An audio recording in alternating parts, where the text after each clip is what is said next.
Hi Stampers, it's Diane Evans here with stampingwithdiane.com. I'm an independent Canadian Stampin' Up demonstrator here in Canada. Now, if this is your first time visiting me in my studio or on my YouTube channel, make sure that you do subscribe to my YouTube channel below, and that way you get notified every time that I upload a new video. So today what I wanted to do was show you a very, very simple card that is made with this sweet sampler. Now, you're probably saying, where did that come from? This is actually the host set from the J to J mini catalog. And it has some beautiful things in there. It's got something that goes with art gallery. It goes with the sea, sand and sea. There's this that goes with dandy garden. I'm not sure which one that one goes with. And then this goes with the hydrangea. So it gives you a sampler of all the different sort of things that are within the mini catalog. And then I'm also going to use some hydrangea, this particular die cut in particular. But let's go ahead because I'm going to use this stamp set as well. So we're just going to make, like I say, a very, very simple card. Actually, this card we had done on my team meeting. And in the team meeting, we had done a progressional card. So I gave them a card base. It went on to the next person. And it was really kind of a really neat, fun sort of thing to do. So this card piece is 4 1/4 by 11. And I've scored it at 5 1/2, and I've also scored it at 2 3/4. So we're just going to go, and this is just a simple Z fold card. And I'm just going to just score that up, and then we've got this like that. And so, like I say, for this progressional card, what happened was we went and everyone kept adding a different layer to it, and it turned out to be rather interesting how we ended up with this particular card. Like I say, I started with just the card base, and then we went from there. So I also, this hydrangea hill, what beautiful paper. Like, you couldn't ask for more beautiful paper. So this, like I say, this is just going by instructions that somebody went and put on there. So I'm going to stick one of these pieces of Designer Series paper onto the front here. And it just shows you how, just on the spur, you can just start creating different things. So just going to put this one on the front here. And then I'm going to put this on the back.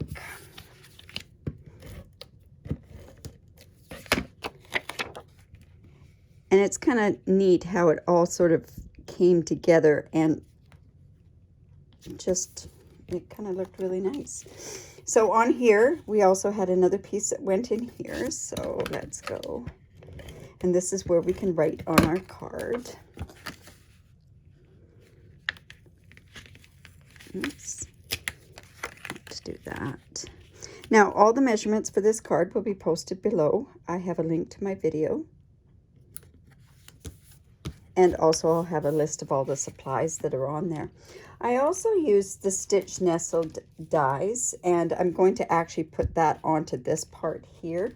But before I did that, I came in and I actually used a retired punch, was one thing that I did. But I can do this without the retired punch. So I came down here, and down at the very bottom, not at the very bottom, but about there, I think. That about, yeah, about there. I just came in and I used this classic label punch because what I wanted to do was I just wanted to get a little tiny bit of a notch out here. You can see this notch right there. So that is actually what I'm going to use my Gorgeous Grape. I've got this Gorgeous Grape ribbon, and I'm just going to actually feed it through here.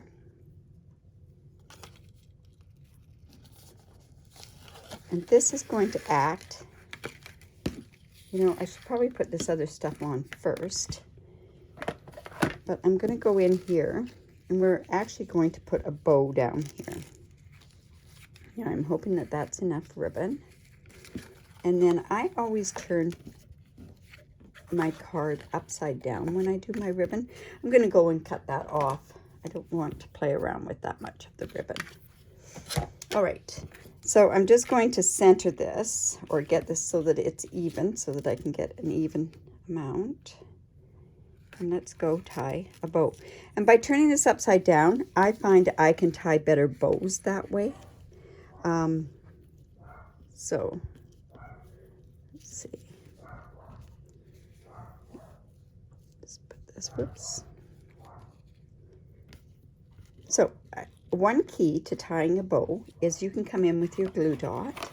I'm just going to come in with my glue dot. Grab my Take Your Pick tool. And I'm actually going to stick this, put a glue dot down there, and that kind of secures it just a bit on the card base. And it actually acts as a finger for me, is all it's doing. So instead of somebody sticking their finger down there for when I tie the bow, I've got the glue dot that does that for me. And then I'm just going to go with my bunny ears and just tie the bow. And just turn it around, and then we'll just readjust the bow, right? And the key, like I say, to always tying a good bow is to get it good and tight. I left lots of ribbon for myself here, so.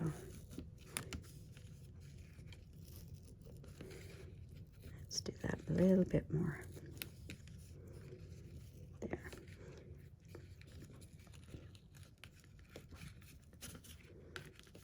There. Now we are going to give a haircut with that in just a second. So this piece here is going to go, now I can lift off where that glue dot is. And I'm going to pop this up with some dimensionals. I'm not doing any stamping on here, so I can go ahead and put this on.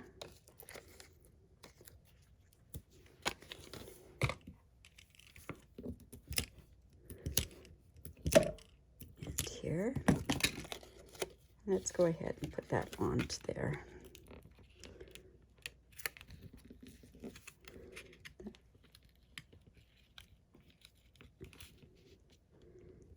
There we go. And then this, I'm going to tie that bow tight again. I don't know if I can do a really cool technique with it while it's still on the card. You know what? I'm going to give it a try. So this is a technique that I really like to use when I've got a synthetic bow or a synthetic ribbon. So I'm just giving that a tiny bit of a headache. I mean a haircut. And then I'm just going to bring in my heat gun. And then I'm just going to just sort of, you melt some of the synthetic stuff in the ribbon. I want it to really go in the under part, like the part that's tied to the card, because it'll shrink there. See how that gives kind of a different look to the bow. There we go. Now, all right, so off to use this part here. So I have just a piece of Whisper White cardstock, and I've already put it onto a block. And I'm just going to stamp this. And we don't have any dies for this, unfortunately. But then I'm just going to go and I'm just actually going to stamp this flower again. There we go. Right.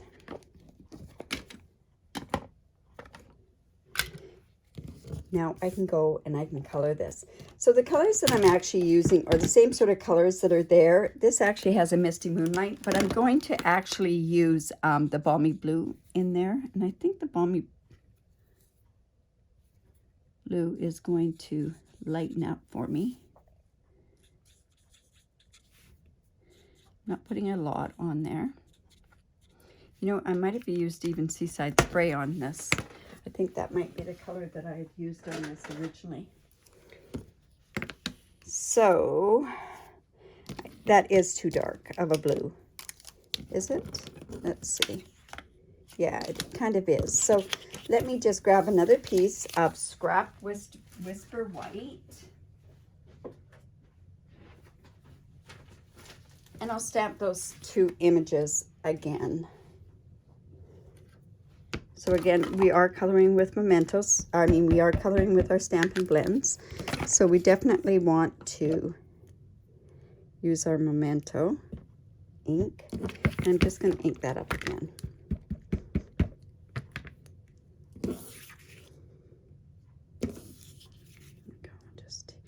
We're going to be fussy cutting these out, so it won't really matter if I've got a bit of a halo. So let's use the Seaside Spray. I think that's going to be a better color for us. Oh yeah, much better. So I'm not even really paying too much attention. I'm just going in and coloring the hydrangea. When you get this color of a hydrangea, it's because of what's in the soil, apparently. So I'm not really sure which ones it is, but... And then I'm just going to go in and color here. This Highland Heather does change once it dries on here. So like I say, I'm just going to go in. Not taking too much time to do it. And then I'm going to go back in with my light Seaside Spray. And I'm just going to go over all of it all over again. Okay, now I'm going to pick which one I want to go on the bottom because I'm just going to be using the colors in that particular one. So I'm going to use my light Mossy Meadow. I really like the Mossy Meadow with this particular leaves. You could use the Old Olive, but I find the Mossy Meadow, I don't know, really kind of sings to me in this. And I'm doing a different thing now with my coloring with certain, if it's a certain type of an image. And this is that type of an image where I'm going to put a tiny bit of the darker color to give it the shadowing. But I don't want to color in all the leaf. I want it, because actually in the stamped image itself, it doesn't have, when you stamp it, it's that kind of a stamp set that it doesn't go all the way through. So now what I'm going to do is I'm just going to quickly go in and fussy cut. When I fussy cut, it's not really a fussy cut. I go in and just move the paper. If you move the paper, you get a better cut image. And see, I'm just moving the paper.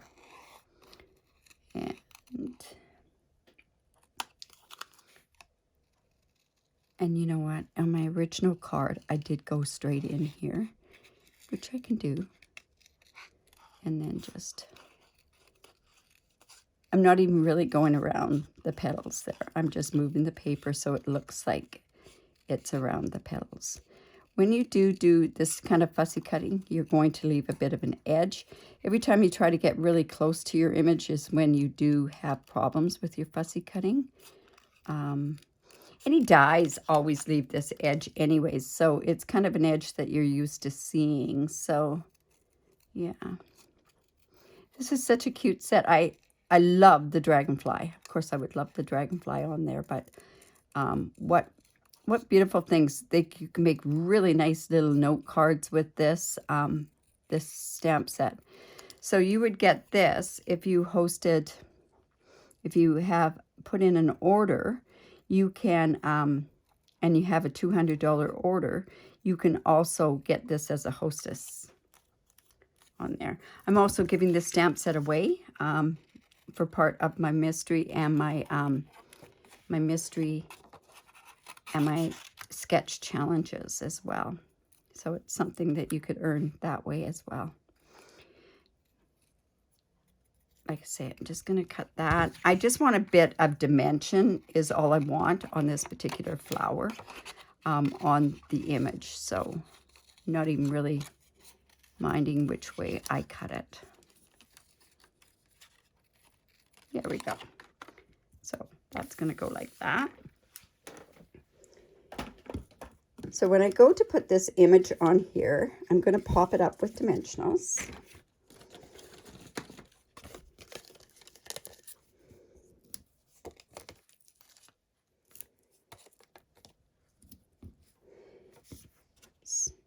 And I've already lost that other image, haven't I? No, there it is. Okay, so I'm just going to turn these over. And one I'm going to use, no, you know what? On both of them, I'm going to use the mini dimensionals. Just because I don't want anything to come through to the other side. So I'll just go in with my Take Your Pick tool.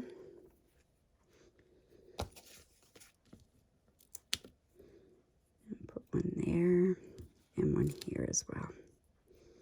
And that ended up sticking to my... Now this one, we're just going to put on this guy here. We got to figure out where it goes.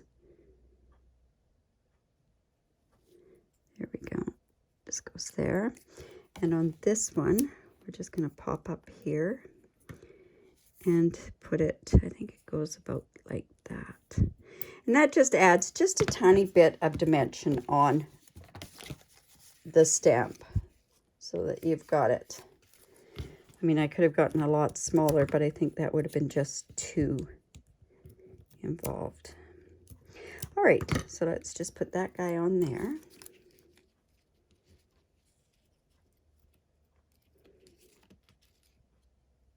So we've got the bow that it kind of looks like it's right there.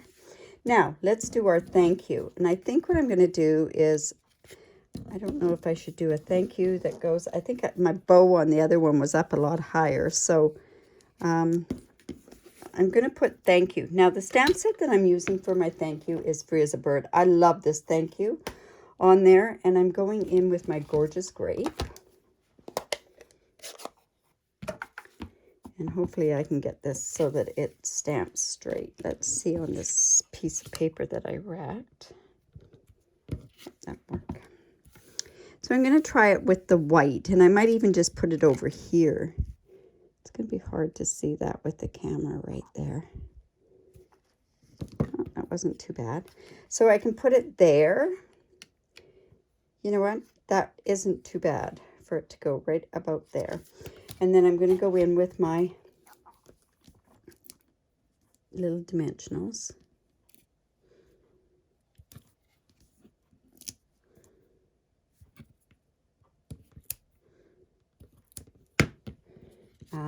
Now I'm wondering if I do, if it just goes there, yeah, that'll be okay. And then I have these beautiful, beautiful embellishments that are from the mini catalog as well. And they're the pastel pearls. And they truly are gorgeous. Now, these ones are quite light pearls. Let's see. I can decide if I want to use the dark pearls or the lighter pearls on here. I think I might go with the Highland Heather pearls. So that would be these pearls here. Let's see. Let's put one there.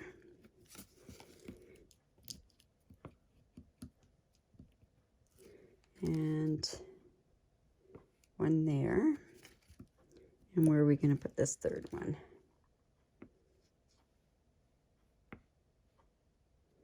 And put one right. You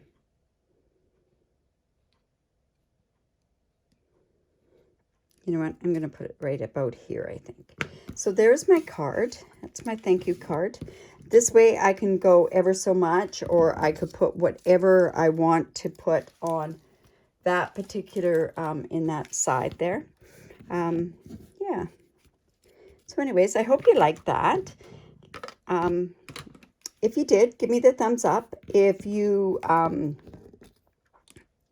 haven't done so already, make sure that you do subscribe to my YouTube channel. And if you do live in Canada and you don't have a demonstrator that's helping you out, I'd love to be your demonstrator. I do have a hostess code each and every month, and they do change periodically. But always on my blog, there's a link to my host code. And if you have any questions at all, please reach out to me. I'd love to help out in any way that I can. Bye for now. We'll just put this down like that.